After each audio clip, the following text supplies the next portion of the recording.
12-Sided Stories is for mature audiences and often deals with topics that may be difficult for some listeners. Discretion is advised.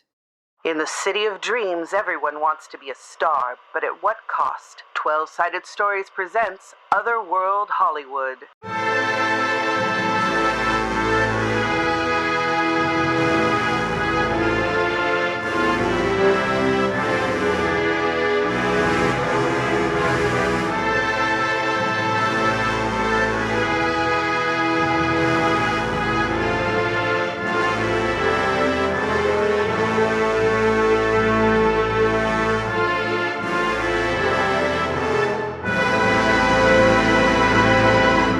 Hello and welcome to Otherworld Hollywood episode number 21. My name is Wes Otis. This is our Call of Cthulhu actual play, and we are glad you are here.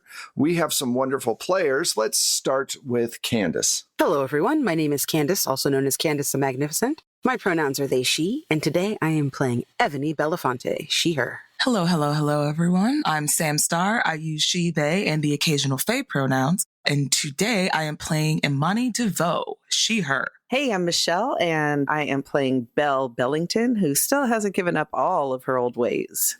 Hey, y'all, I'm Mac, and I am playing Lenore Von Mori, a.k.a. Cass Richardson, a.k.a. simply the Vamp. Hi, I'm Lev. I use they, them pronouns, and I am playing the recently sucked Roberta Robbie Cerillos. Thanks, Sam.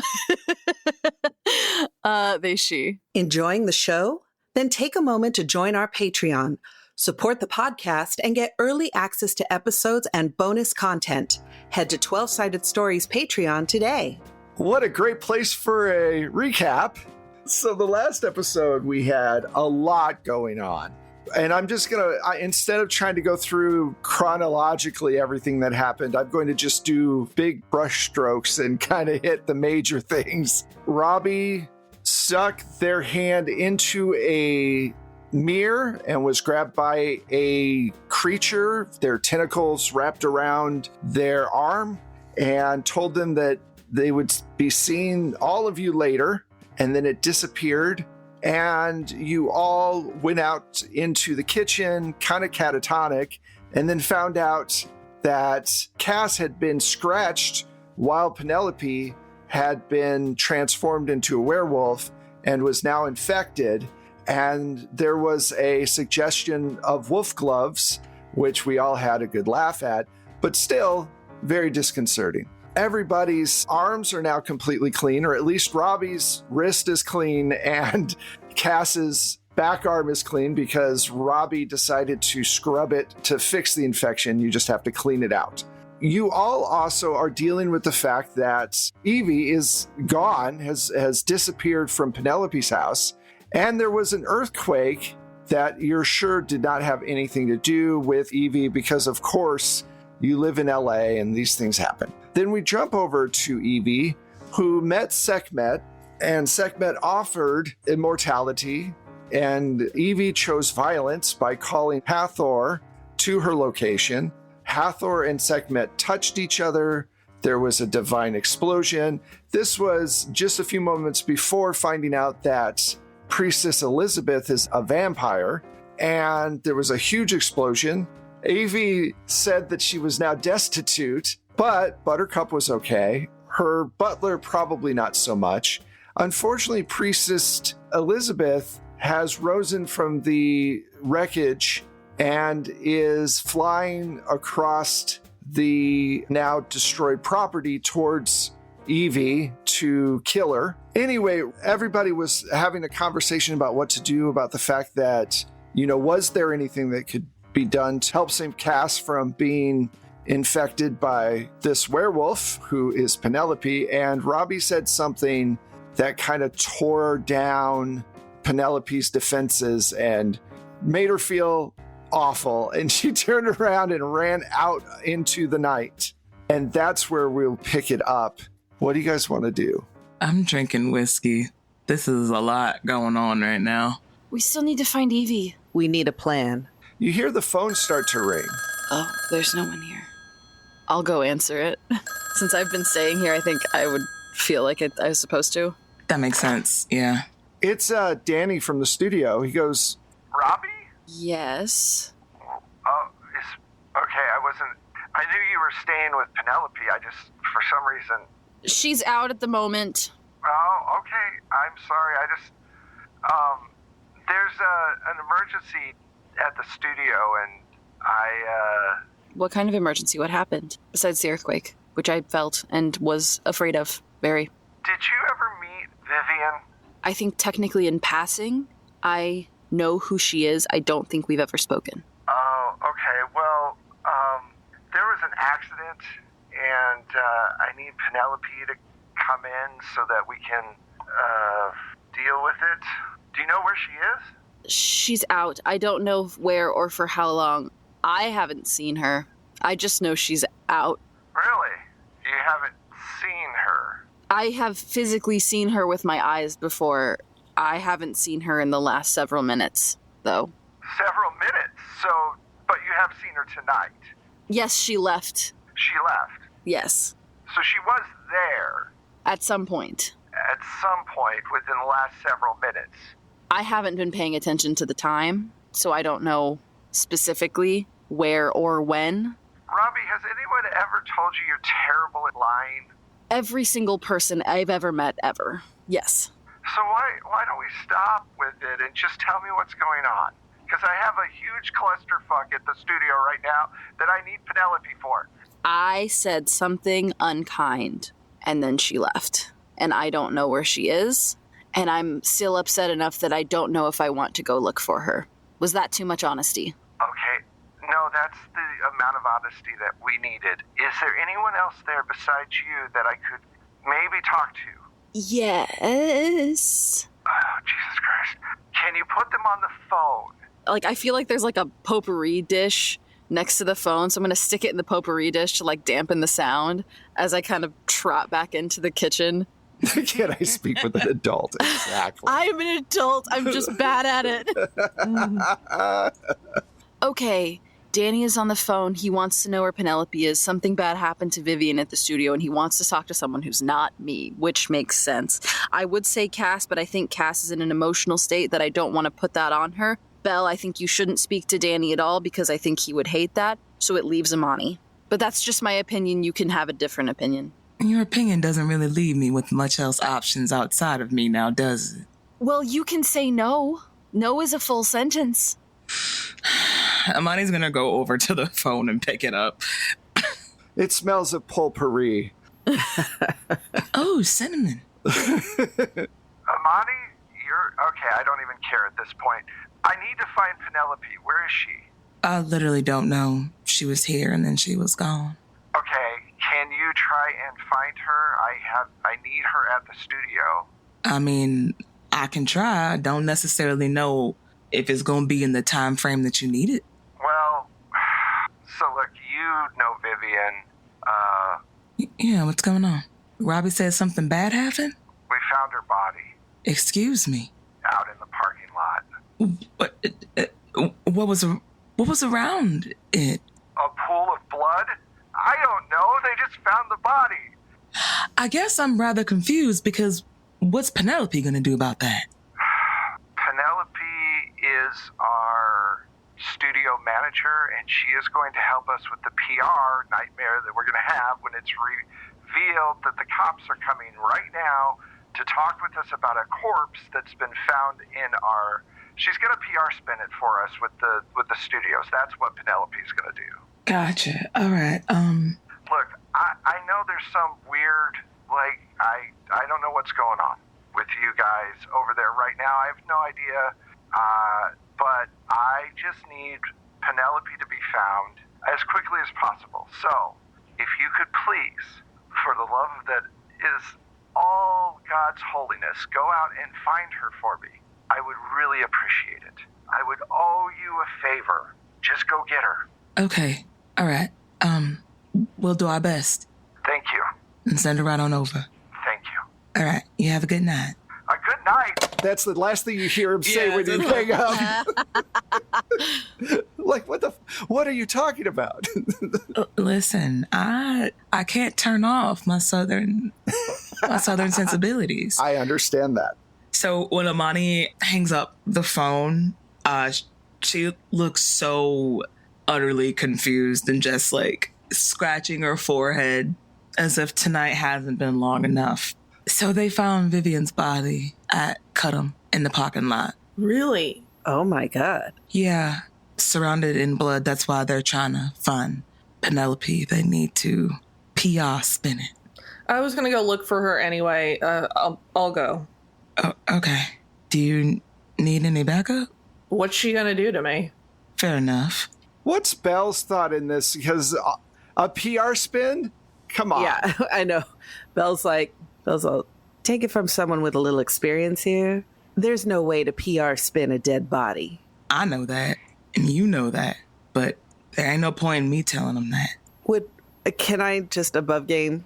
I don't know if Belle would know about the side business that the studio is doing. I'm going to say probably not, because it's really well hidden.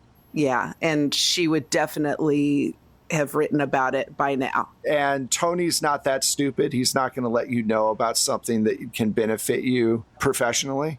I don't know if she knows right now that it might be a Rose-related killing, but I will say that there's a little spark of what's going on. Another person has died near Cudham, and they seem to all be connected.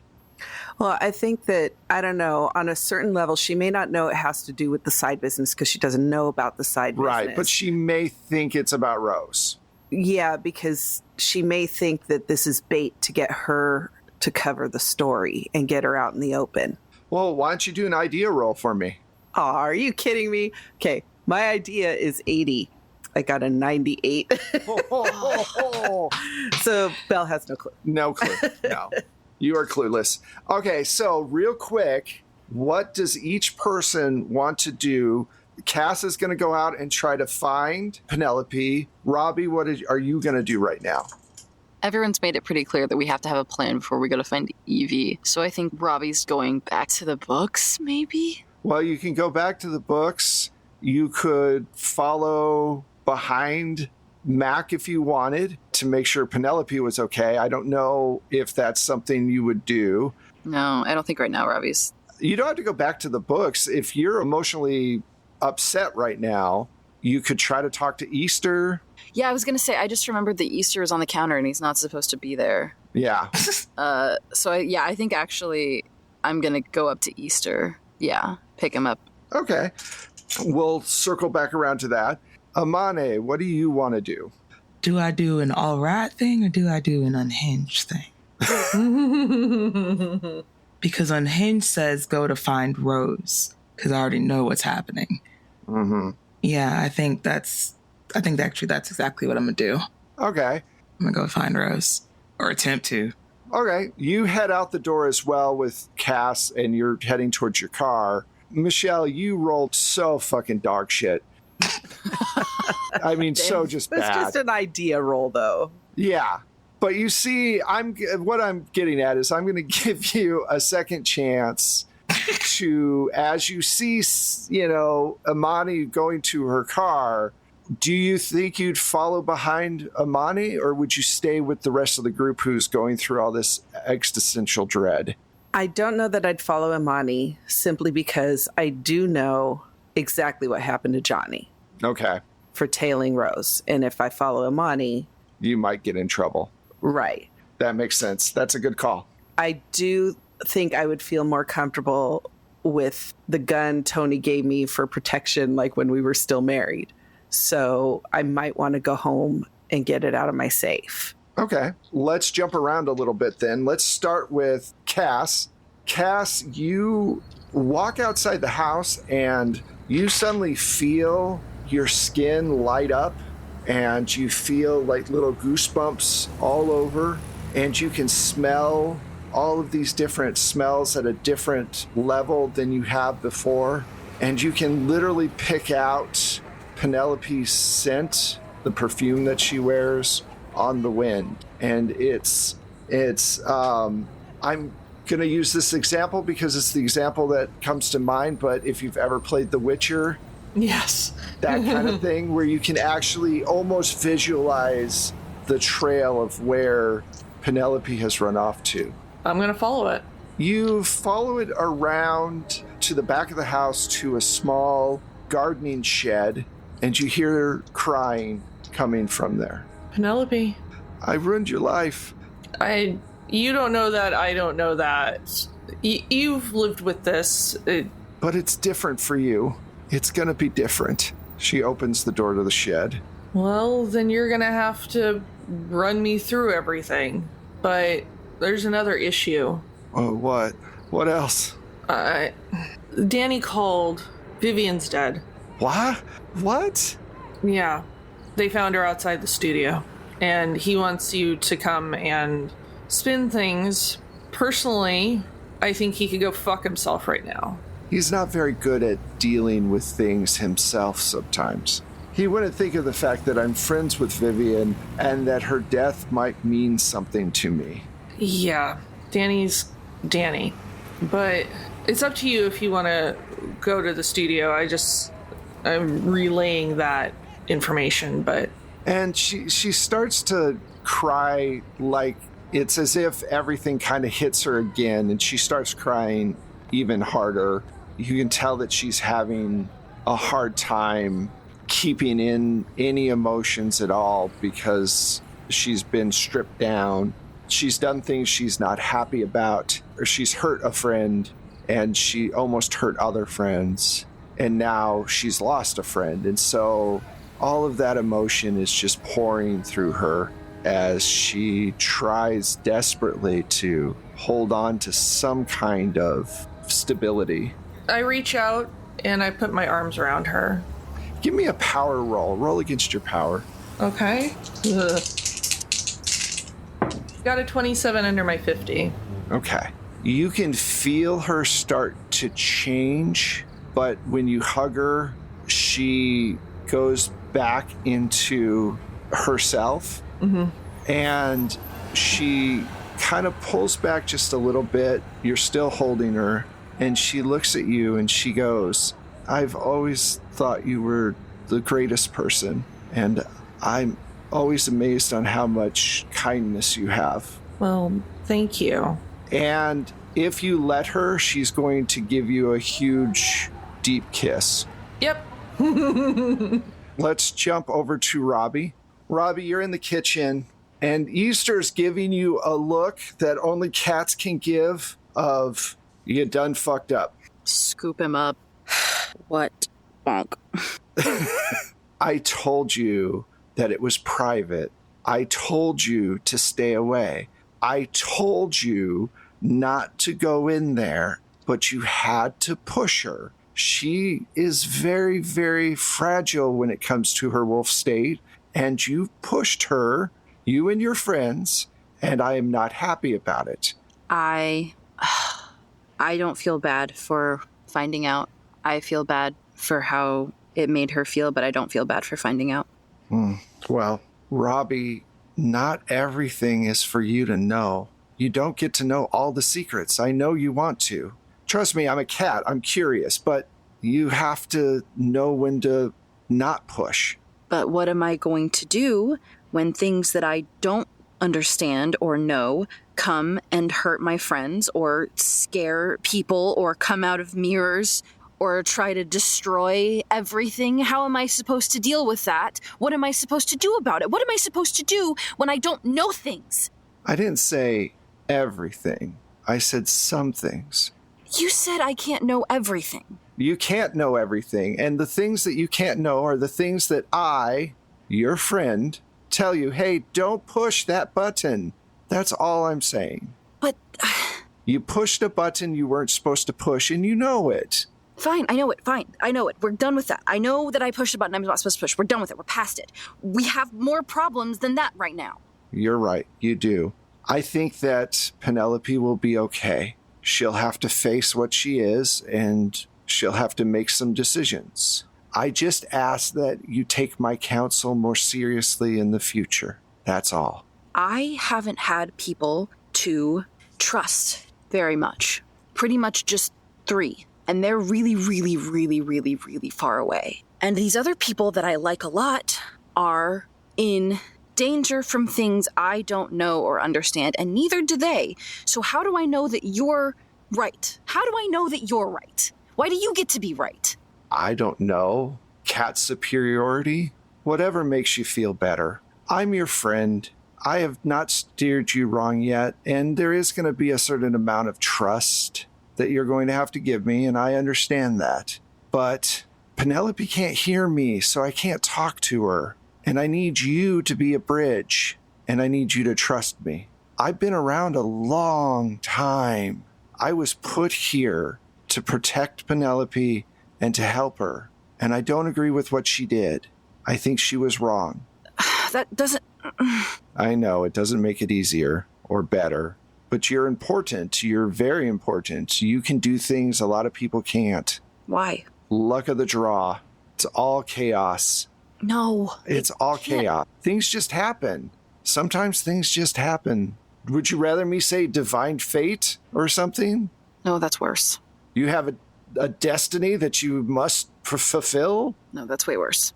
Yeah, so things just happen sometimes and there's no rhyme or reason, and it sucks. That's also equally bad, actually. I was wrong. They're both equally bad. That's disgusting either way. Well, that's where we're at. I think that you need to talk with Bassett. Yes, I would like to do that again. Well, when you go to sleep tonight, we'll have a conversation with her. Well, do you know what the... Do you know... I mean, you know more things than I do. Of course. So, do you know where Evie is? Do you know what that thing in the mirror is? Do you know anything useful right now? Or just to tell me to not? I'm not sure I appreciate your tone, but I will say that Evie is at her house right now. And I know that because it's on the news. Well, what about the other thing? The thing in the mirror? Yes, the thing in the mirror. That's why you need to talk to Bassett. I have no idea what the hell that thing is, but I think she will. Okay, thank you. I'll do whatever I can for you, you know that. But you gotta trust me. I don't. You're a cat that I've talked to for like a week. I don't know anything anymore. Fair. All right. Now, I'm hungry. Can you get me some food? Yes. Thank you. I'll probably add a little extra, like, cat gravy or something. As an apology. Okay. All right, let's jump to Amane. So where do you go to look for Rose? Going back to my place would be so obvious, but I don't know where else. Maybe her job? Like, I don't know where else outside of, like, either her job or our apartment that I would find her at. So you want to go to the hardware store? That's not going to look good at all, but yeah, I'm going to look in the hardware store. Okay, so you go to the hardware store. It's like a couple blocks from your apartment. It's relatively late, so there's a man locking up the front door just as you're arriving, and he turns to you. He's like, "Oh, I'm sorry, we're closed for the evening." Oh, my apologies. I wasn't necessarily coming to get anything. I was just coming looking for one of your employees, Rose. We don't have any employees. I work here by myself. I'm sorry. Are you... I beg your pardon? Yeah, there's no one else working here. Are you thinking of another store? We're way too small for a staff. My wife and I have been running the store for like 20 years now. And I think Amani is just like, no, that was just, thank you. My apologies for your time. You have a great rest of your night. Oh, no problem. You too. Sorry, I couldn't help. So what do you want to do? I'm going to go to my apartment. Okay. You start walking up the apartment stairs and you walk into what looks like your place has been ransacked. The phone has been ripped off the wall. There is clothing and everything thrown about. You walk into your bedroom and there is huge knife cuts in the mattress. So like 4 or 5 huge cuts in the mattress. And over the bed in what looks to be black paint is scrawled, "I know what you did." All right, so this is where we're going to leave Sam and Amani. Michelle, real quick, remind me what Belle is doing. Belle is going home to retrieve her gun. So when you get home, you notice that your door isn't locked when you go to open it. Oof. Didn't Tony have a guy posted at my house? He did, but he was at Penelope's place. He's downstairs. Oh. He's following you around. Oh, okay. So he's with me. He's not with you. He's in the car downstairs unless you told him to come with you. I'm going to tell him to come with me now. If my door is unlocked. Okay, so you go back and get him or something? Yeah. All right. Because I know with my instincts, like, my hair is going to be standing up on the back of my neck.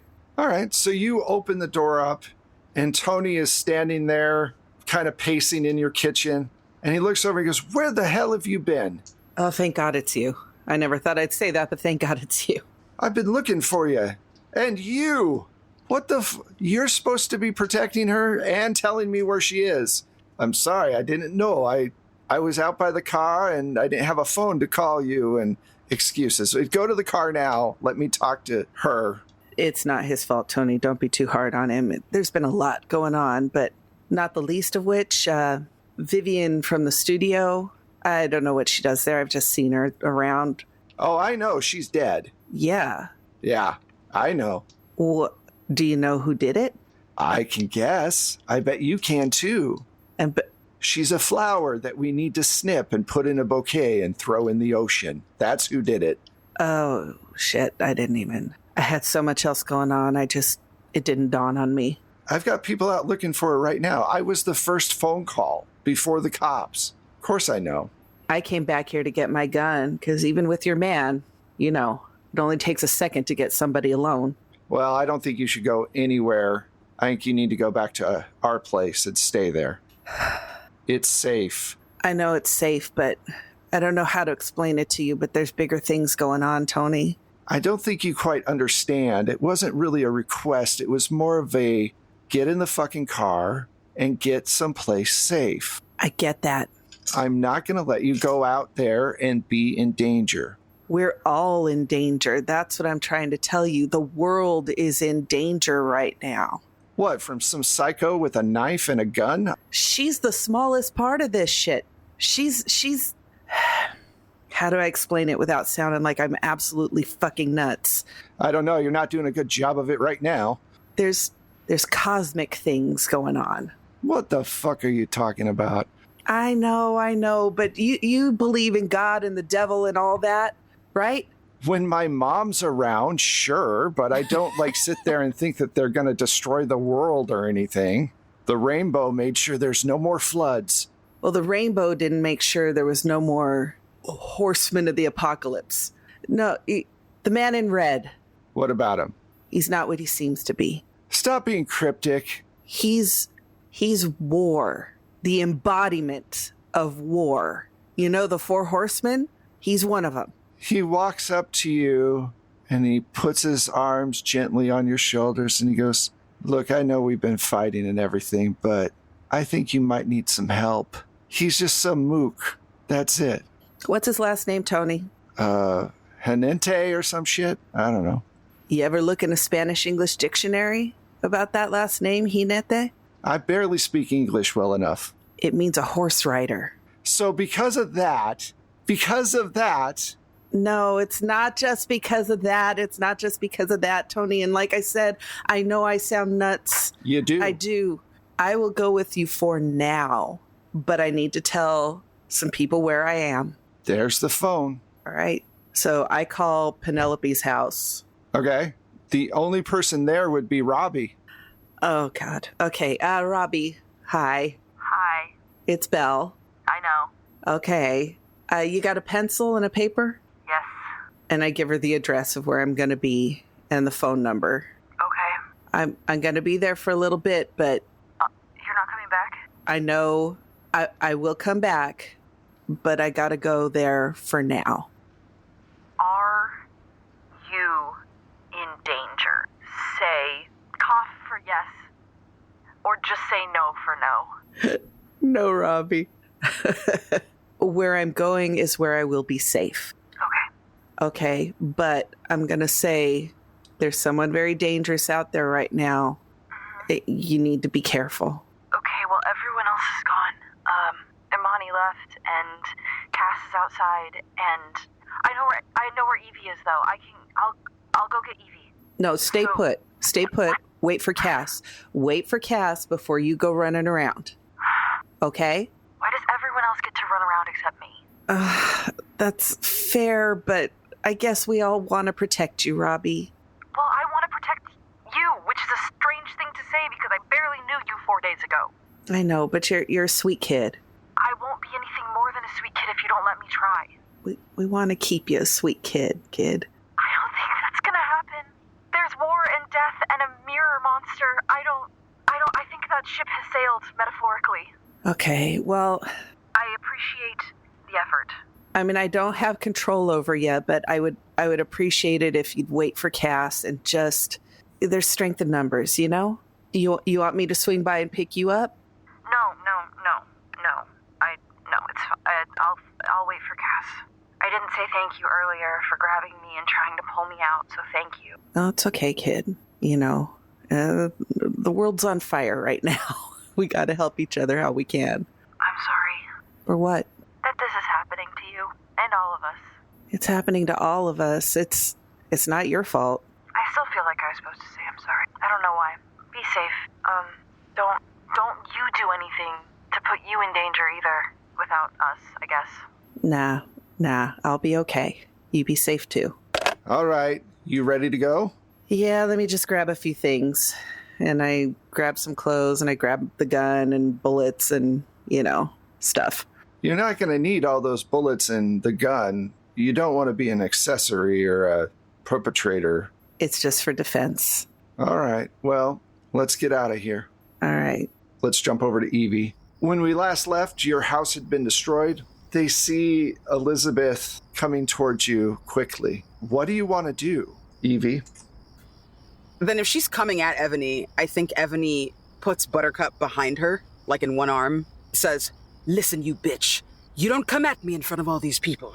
There's tons of witnesses. If you want to have words, we can have words, but there won't be any violence today. Haven't you been through enough? Haven't we been through enough, Elizabeth?" She stops right before she bites into your neck, and she looks around and she goes, "You're right. What are you thinking? What have you done?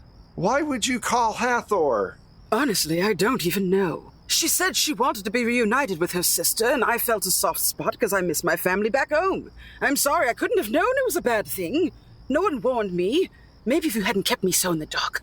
We were trying to get you out of the dark. We were offering you immortality and keys to the kingdom, and you did literally the worst thing that you could do. I don't know if any of us are going to be alive tomorrow. Well, you know what? I did not know that. All right, no one warned me. And perhaps if you'd obfuscated a bit less, darling, I would have been able to see the truth far sooner. But unfortunately, no one told me that I'm not supposed to reunite these two sisters. And here we are. I shan't take accountability because I did not know. Wow. The amount of... Oh, my God. Well, let me tell you what just happened. They're not sisters. They're split beings. One of them is the goddess of war and healing, which is why none of us ever age. The other is the goddess of fertility. Anyway, you just reunited two parts of the same god together. Sekhmet never wanted to be part of Hathor again. Sekhmet wanted to be her own person, and you reunited them. Oh. Well, I can see your point and why you might be upset then. Hathor follows what Ra says. Hathor is the wife of Ra. Sekhmet does not want to be underneath Ra's control, and that's why she's never returned to Hathor. Ugh. So I basically just put her back in the kitchen with an apron on, is what you're saying? Yes. Obviously, that was not my intention. I don't stand for that sort of thing. I wish I'd been better informed. Do you want to tell me what's going on? Really? What now? I don't know. This is a mess. I will talk to you soon. I'll be honest with you. And she comes close to you, and you can see her fangs. She goes, "Make better decisions. immortality could still be something you get. Make the wrong decisions, and they'll talk about how you looked in the end for the rest of time, and never about who you were. And then she walks away. Ebony pulls Buttercup out from behind her back and looks into her big brown chocolate eyes. Buttercup, you would still love me if I was ugly, wouldn't you? You'd still think Mommy was beautiful on the inside. That's what they say about ugly people, right? That they're beautiful inside, and that's what matters. He struggles to get up and starts to lick your cheek. Yes. Oh, that's a good baby. You're all I have, Buttercup. Please, never leave me. As she kind of looks around and realizes that there's a ground zero in her front yard, I think she kind of shakes off the shock and stands up. I think she's like, oh my goodness, California and plate tectonics, science things. Oh no, this is terrible. Good thing we all have insurance, everyone. Oh, I hope no one's hurt. This was terrible. I have such horrible luck at striking my home first. Oh, excuse me, could someone call an ambulance, please? My butler looks to be laid out. Okay. Let's jump back over to Cass and Penelope. This long kiss ends, and she looks at you and she goes, I've been wanting to do that for a very long time, and I hate the fact that it happened after I infected you with this werewolf blood. But now we're both you're being quiet, and it's kind of awkward. So I mean, what can I say? I don't know anything at this point. I think we need to do something. I think I might be still in shock. I don't know. So many things have happened tonight, and where are the others? I don't know. I came out to look for you. We have to go back inside and see. I guess you're right. Where do we go from there? What do we do? I can teach you what I know, but you're not going to like it. Well, it's really nothing else I can do about it, so I might as well learn and adapt. Yeah. Well, let's go inside and find out what's going on. And I think I take her hand as we walk back towards the house. Okay. She kind of squeezes it a little bit as you're walking. Robbie, real quick, what was your decision? Are you like, fuck it, I'm going to go? Or are you going to wait for Cass? I think Robbie is trying to stay true to their word to Belle, but is going around the house and just kind of like gathering things that they think that they might need going out.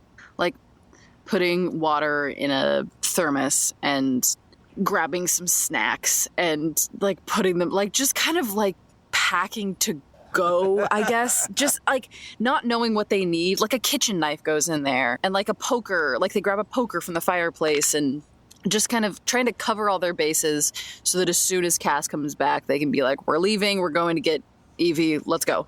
So you're going through, and yeah, Cass, when you and Penelope walk in, you notice that Robbie is going from one place to another, grabbing up supplies.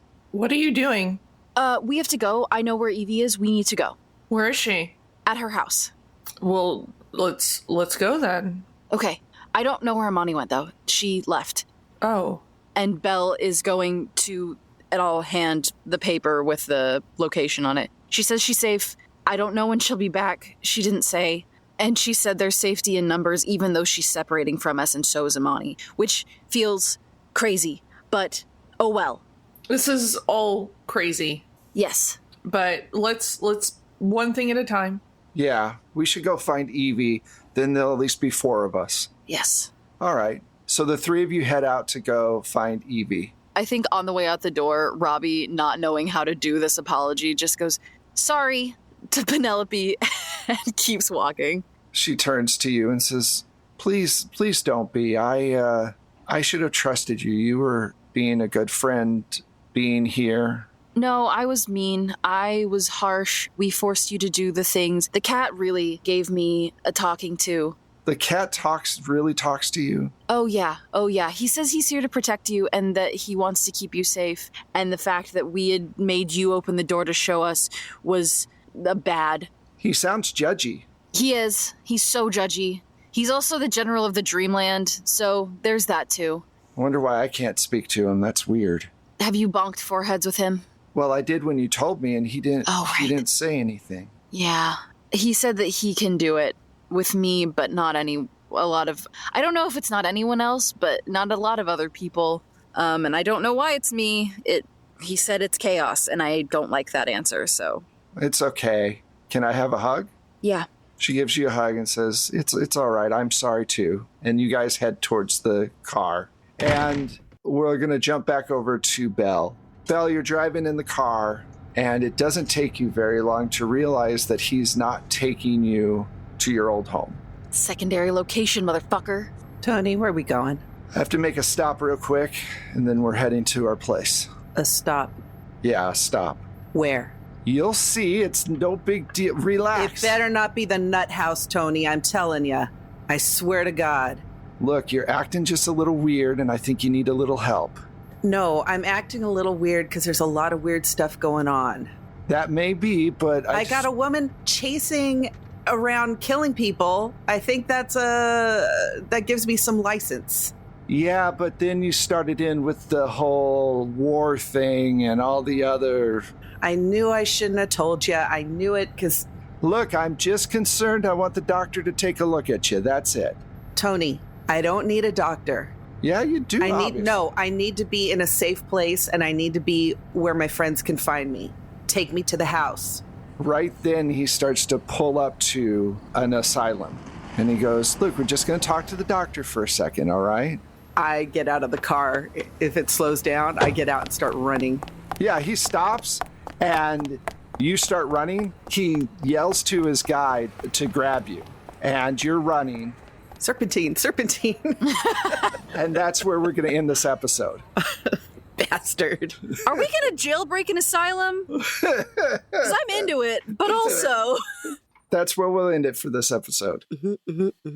I think that's pretty good, right? Dive. All right. Thank you all so much for playing. Thank you all so much. There is so much going on that we could literally play for another 5 hours easy, but we need to wrap it up, and I think this is a good place to do that. Let's find out where all these wonderful people are, including my incredibly angry wife. Michelle, go for it. Oh, wait, no. Howdy. No, you know, we can't, you have to be last because you do the spiel thing at the end. So, yeah, you'll just sit there and ruminate on it or whatever they say. Candace, go for it. Hello, everyone. I have been Evie Belafonte, also known as Candace the Magnificent. You can find me at Candace Marie on Twitter and Blue Sky, at Candace the Magnificent everywhere else. You can also hear more of me over at Dareful Archives Bloom and Blight, wherever you catch your pods, and every other Saturday on Matihi's channel on Twitch, doing what we do in the Shallows, as well as Mondays on the Enigma Society over at Fable Scraps, just like a Scooby-Doo Kids on Bikes game. I am Sam. That's just going to be me till I'm no longer breathing on this earth. You can find me all across the internet at Lust for Life X. That's LUSTTFORLIFEEX. Hey, y'all. I have been and will continue to be Mac Beauvais. You can find me everywhere online as at Strange Like That. Hello, I'm Lev. I can be found on Instagram and Blue Sky at lev.rs23 and on Twitter, X, whatever, at Lego M2RS, and on Mayday Roleplay, where we're doing a lot of scary shit, honestly. It's good scary, fun scary, but scary. Yeah, that's me. As you know, my name is Michelle, and you can find me on the socials at Michulu, and you can find, and that's MICHULHU. You can find my music, and Wes's, well, some would say amazing sound effects. Oh, can't even choke down the anger for that. Okay. If you subscribe to the Plate Mail Games catalog through Battle Bards. I mean, Wes, this is what happens when we fuck around and then find out.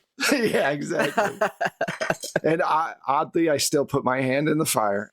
My name is Wes Otis. You can find me at Plate Mail Games on all the socials pretty much. You can find the show at our website at 12sidedstories, all spelled out.com, where you can also find a link to everywhere. We're on all the different social networks as 12 Sided Stories the number 12, and then Cited Stories. You can also help us out if you like by joining us on Patreon or give us a shout out or a review. Any of those things are incredibly helpful. Again, even for Patreon, it's the number 12 and then Cited Stories. Yeah, and that is it. We will see you next week for more, everybody, Otherworld Hollywood. Bye, everybody. Bye.